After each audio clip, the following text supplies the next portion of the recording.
어린이집들이 카시트를 설치한 전세버스를 구하지 못해 현장 학습을 취소하고 있습니다. 지난해 영유아가 차량을 이용할 때 보호장구를 장착하도록 법이 개정됐지만 전세버스는 유예기간을 두면서 발생한 일입니다. 해마다 112 신고센터에 접수되는 허위 신고가 충북에서만 100건이 넘습니다. 허위 신고로 인한 처벌이 솜방망이에 불과하면서 강력한 처벌이 필요해 보입니다. 오송이 바이오 스타트업의 신실로 자리 잡고 있습니다. 바이오가 미래다. 연속포도 그 두 번째 이야기 전해드립니다. 오늘 부부의 날을 맞아 충북 도민들의 생각을 들어봤습니다. 3년 전과 비교해 충북 도민의 가치관은 어떻게 변화했는지 전해드립니다. 여러분 안녕하십니까. CJB 8시 뉴스 시작합니다. 화창한 날씨가 계속되면서 요즘 유치원과 어린이집에서는 현장 학습을 많이 가는데요. 그런데 전세버스를 구하지 못해 현장 학습을 못 가는 황당한 상황이 벌어지고 있습니다. 지난해 차량에 유아용 카시트를 장착하도록 법이 개정됐지만 정작 전세버스는 유예기간을 두면서 발생한 일입니다. 조용관 기자입니다. 청주시의 한 유치원입니다. 당장 현장 학습을 가야 하고 다음 달에는 캠핑도 있는데 전세버스를 못 구해 발만 동동 구르고 있습니다. 캠프도 있고 가을소풍도 있고 45인승 전세버스를 쓸 일은 상당히 많죠. 근데 지금은 다 못 갈 것 같아요.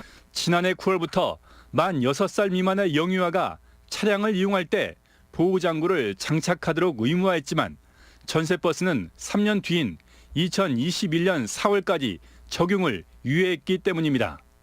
두 개 법령이 충돌하면서 유치원과 어린이집들은 카시트를 설치한 전세버스를 못 구해 현장 학습을 줄줄이 취소하고 있습니다. 또 유예 기간이 끝난다 해도 얼마나 많은 전세버스가 카시트 구입 비용과 탈부착 작업을 감수하면서 설치에 나설지도 미지수입니다. 365일 중에서 2, 3일밖에 해당하지 않는 일에 대해서 이거를 투자를 한다는 게 사실 소원하다는 얘기입니다. 충북교육청은 급한 대로 카시트를 구입해 유치원에 대여해주기 위한 9천만 원의 추경 예산을 마련 중입니다. 거점 유치원을 이렇게 선정을 해서 그 유치원들의 예산을 주고 이제 그 유치원에서 이 시트를 보호장구를 구입을 해서 각 유치원에서 활용할 수 있도록. 한편 전국교육감협의회는 전세버스에 대한 카시트 장착 유예 기간에 단축을 요구하는 등 정부의 대책 마련을 촉구하고 나섰습니다. CJB 뉴스 조윤광입니다. 얼마 전 공항에 독가스를 살포하겠다는 협박글이 올라와 전국 공항에 비상이 걸리면서 막대한 피해가 발생했는데요. 하지만 매번 가벼운 처벌 탓에 충북에서만 해마다 100건이 넘는 허위 신고가 접수되고 있습니다. 김기수 기자가 취재했습니다. 지난 15일 한국공항공사 게시판에 독가스를 살포하겠다는 글이 올라왔습니다. 공항을 특정하지 않아 전국 모든 공항에 비상이 걸렸고 청주공항에서도 경찰과 소방, 군부대 등 60여 명이 투입됐습니다. 하지만 해당 글은 허위 신고인 것으로 드러났습니다. 항공기 운항 등 많은 사회적 파장이 크기 때문에 일단 신고가 들어오면 저희 경찰 입장에서는 실제 상황에 준해서 순찰차, 또 타격대 등 인력과 장비를 총동원해서 실제로 해마다 112 신고센터에 접수되는 허위 신고는 충북에서만 100건이 넘습니다. 최소한의 경찰 출동으로만 계산해봐도 매년 100대 이상의 순찰차가 출동하고 200명 이상의 경찰이 동원되고 있는 겁니다. 하지만 허위 신고로 인한 처벌은 솜방망이에 불과합니다. 대부분 경범죄 처벌을 받고 있는 데다 10명 가운데 8명은 최대 20만 원에 불과한 벌금형에 그치고 있습니다. 이렇다 보니 허위 신고는 줄지 않고 이에 따른 치안 공백마저 우려되는 실정입니다. 그런 허위 신고로 인해서 국가 공권력의 어떤 소비가 이루어지게 되거든요. 그런 면에서는 잠재적인 그 긴급 상황 서비스를 받아야 될 분들이 그런 서비스 이용하지 못하기 때문에 허위 신고로 낭비되는 혈세를 막기 위해서는 강력한 처벌과 함께 도민들의 인식 개선이 무엇보다 필요합니다. CJB 뉴스 김기수입니다. 청주의 한 중학교에서 학생 10여 명이 집단 복통과 설사 증세를 호소해 도교육청이 사태 파악에 나섰습니다. 도교육청에 따르면 어제 아침 급식으로 제공된 우유를 마신 학생 14명이 이틀에 걸쳐 복통과 설사 증세를 호소함에 따라 우유 급식을 중단하고 일부 학생은 입원과 조퇴 조치됐습니다. 교육청은 보건소의 역학조사 결과에 따라 관련자와 우유납품처에 대한 인사조치나 과태료 부과 등에 나설 방침입니다. 바이오가 미래다. 오늘은 두 번째 순서로 바이오 스타트업의 천국 오송이라는 화두를 던져봅니다. 이미 씨앗이 뿌려졌고 이제 싹을 틔워 잘만 가꾼다면 오송이 한국의 바이오 미래를 책임질 수 있을 것입니다. 조상우 기자입니다. 한국의 실리콘밸리로 통하는 경기도 판교 테크노밸리입니다. 바이오 시밀러 분야 스타트업인 이 회사는 연간 글로벌 시장 규모가 4조 5천억 원에 이르는 당뇨 치료 주사제 빅토자의 특허가 만료되는 시기에 맞춰 복제약을 출시하는 게 목표입니다. 이를 위해 오송으로 본사 이전 절차를 밟고 있습니다. 본사가 식약처랑 가까워야 돼가지고 대관 업무를 봐야 되는 상황이기 때문에 그러한 이점이 있어서 오송으로 지금 옮기려고 하고 있는 상황이고요. 화상 전문 병원인 베스티안 오송병원 7층 연구실에 바이오 스타트업이 하나둘 입주하고 있습니다. 외과 의사와 병원 행정 전문가 출신이 제2의 도전에 나선 것입니다. 20년 동안 병원에 진료를 하거나 병원을 운영하면서 이제 문제가 있었던 거, 이건 개선을 하면 참 좋겠다라는 아이디어를 갖고 시작을 한 거거든요. 그래서 모험이라고 하기보다는 도전, 그래서 좀 재미나는 일, 그렇게 보시는 게 더 좋을 것 같습니다. 오송 지역엔 혁신 신약 살롱이라는 바이오 의학 산업 전문가들의 자발적인 모임도 생겨났습니다. 소통과 연대로 바이오 오송의 미래를 개척해 나가자는 민간 주도 혁신 커뮤니티입니다. 신약 개발하는데 1조 넘는다고 그러는데 어느 한 회사가 1조를 쓰겠어요. 그래서 부분 나눠서 협업을 해야 되는데 그런 게 되기 위해서는 이런 혁신 신약 살롱에서 서로 만나는 거예요. 오송은 산학 연관 클러스터를 형성했다는 강점을 갖고 있지만 다른 한편으론 인력 수급이 어렵고 청주와의 접근성이 떨어지는 약점도 있습니다. 바이오에 관한 한 이곳 판교를 뛰어넘는 스타트업들의 산실로 만드는 것이 오송이 앞으로 해나가야 할 과제입니다. CJB 뉴스 조상우입니다. 다음 소식입니다. 오늘 21일은 서로 다른 둘이 만나 하나의 가족이 된다는 부부의 날입니다. 이 부부의 날을 맞아 충북사회복지센터에서 충북 도민들이 가족에 대해 어떤 생각을 갖고 있는지 설문조사를 실시했는데요.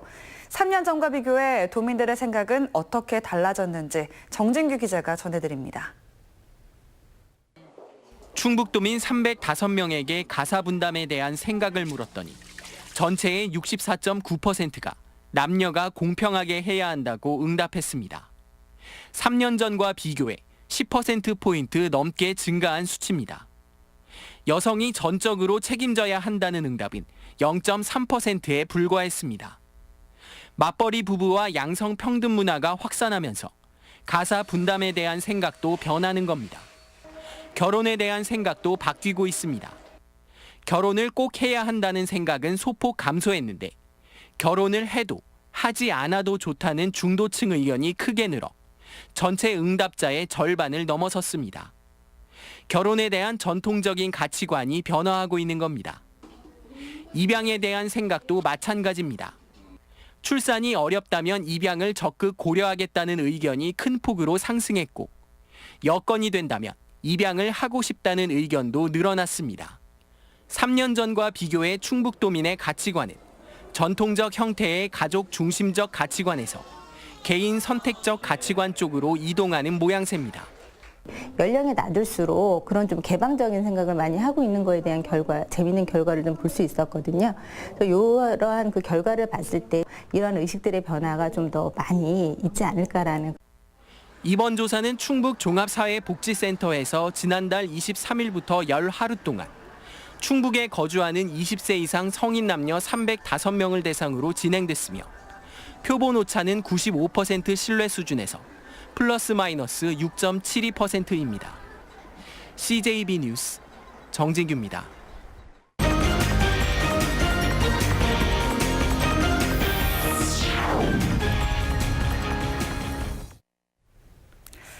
특정 지역에서만 사용하는 대안화폐를 지역화폐라고 하는데요. 이 제천시의 지역화폐 모아는 발행 규모가 100억 원을 넘어섰습니다. CJB는 요즘 화두가 되고 있는 지역화폐 성공의 조건을 세 차례에 걸쳐 분석해 보겠습니다. 오늘은 먼저 출시 2달 만에 5만 원권까지 등장한 제천 지역화폐를 장원석 기자가 취재했습니다. 제천 모아 5만 원권이 첫 선을 보였습니다. 지역 화폐의 고액권 발행은 극히 이례적인 일로 상인들의 요구에 따른 것입니다. 시작 2달 만에 40억 원의 소진이 코앞으로 다가오면서 60억 원을 추가로 발행했습니다. 케이블카라든가 이런 관광 수입이 늘어남에 따라 가지고 저희들 그 지역 제품에 대한 그 상인들의 그 판매량도 많이 늘어나고 있는 상황입니다. 제천 모아의 가맹점은 5천여 개로 지역 상권의 70%에 달합니다. 구입액 4% 할인과 환전 수수료 감면으로 연말까지 대부분의 상점이 가입할 것으로 보입니다. 수수료가 없으니까 좀 좋고 이제 사오시는 이제 쓰시는 분들도 쓰시는 입장에서는 이제 조금 할인돼서 가격을 사시니까. 제천 모아에 자극을 받은 청주와 충주 등 도내 자치단체들도 하반기 10억 원에서 20억 원 규모의 지역 화폐를 내놓을 계획입니다. 전통시장 상품권 개념을 넘어 지역 화폐로 인정받으면서 행안부가 지역 화폐 테스트 시장으로 우수 사례를 검토하고 있습니다. 지역 내에서 많은 상점에서 지역 화폐의 사용이 가능하냐, 이것하고 또 하나는 그 유통 속도를 얼마나 높일 것이냐, 이 두 가지가 큰 관건이 될 것으로 봅니다. 제천시는 소비자들의 이용 편의를 위해 내년 초까지 모바일형 전재화폐도 발행할 계획입니다. CJB 뉴스 장원석입니다. 올해 말까지 충북대학교에 청주 시민을 위한 복합 문화 공간이 들어섭니다.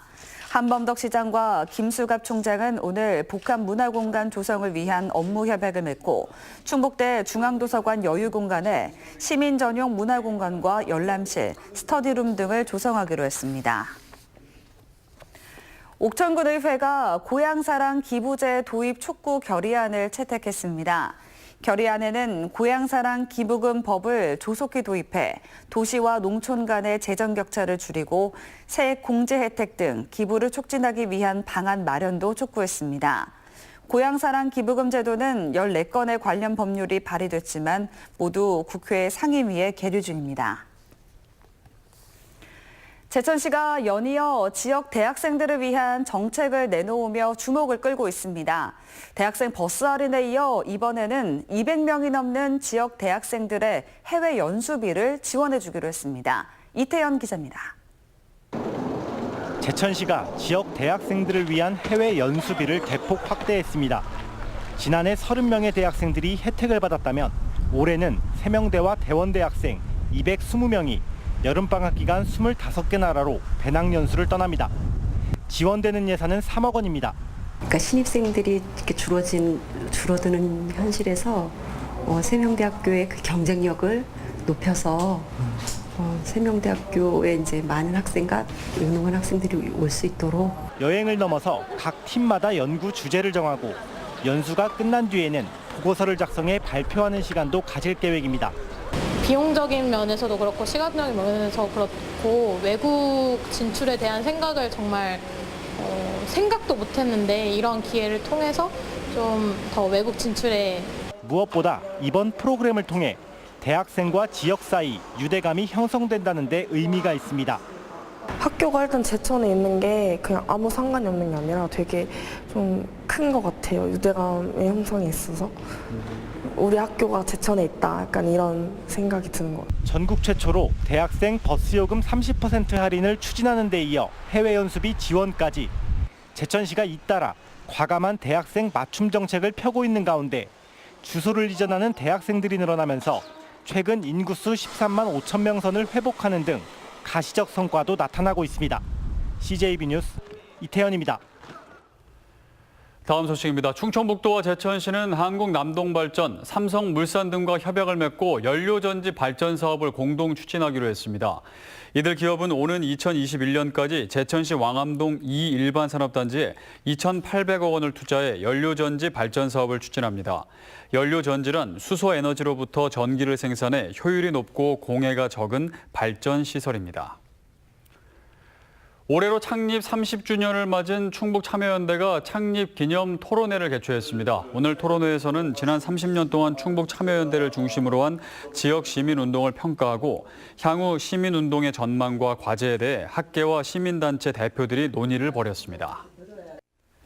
이상으로 CJB 8시 뉴스를 모두 마칩니다. 시청해주신 여러분 고맙습니다.